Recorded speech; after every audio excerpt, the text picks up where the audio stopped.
Hey all, Zach of Zako All Trades here, and we're going to take a look at two Latin condiments that I have absolutely fell in love with, but I have Midwesternized a little bit. So we're going to take a look at Pico de Gallo and guacamole. However, because I have changed them a bit, I don't want to call them that. We're going to take a look at Pico de Zako and Gringomole. So Pico de Gallo traditionally has tomatoes, onions, jalapeno, cilantro, and lime juice. However, we're going to kick that up a bit. So the tomatoes, we're going to use basic beefsteaks or aromas, whatever you want to use, but I do a 2-to-1 tomato to onion ratio. Onions are traditionally white, but I'm going for red for the flavor. Adding in some jalapeno peppers, as well as fresh lime juice, gotta be fresh, and some cilantro that you're going to chop up, just a little bit of it.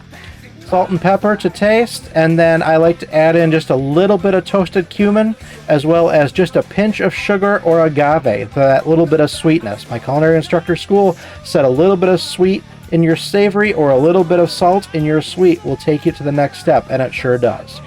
Then we're going to take this mix and we're going to mix it into avocado, which is going to call Gringomole, because it's not guacamole, it's just a little bit extra. That's Gringomole. So let's take a look at how it's made. First, we're going to dice those tomatoes. I like to go about pencil eraser size.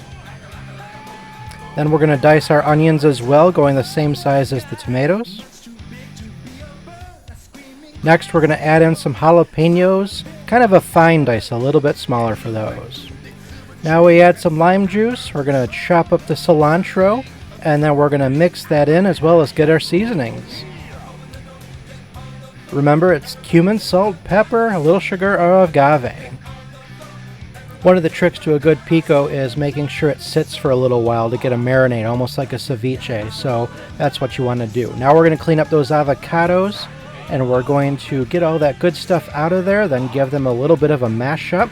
We're going to mix in some of that Pico de Zako, then we're going to check the seasoning to taste, add a little bit more salt, pepper, and cilantro if needed, plus some lime juice to keep it from turning brown. The other trick that I like to tell people is the fact that if you cut out the oxygen from the top, that's also going to keep it from turning brown. So make sure you put plastic wrap right on top of that avocado. Let it sit for a few hours and it's good to go. Now all we need is some grilled steak, some cheese, lettuce, roasted sweet potato corn, and a little bit of lime and cilantro, and we got a build your own taco bar. We're going to do some queso blanco in the future, but thanks for watching this. Thanks to DJ Cumberbund for the tune you're hearing in the background. Take care of each other, and we'll see you next time. Hey, Stubby says hi too. See ya, peeps.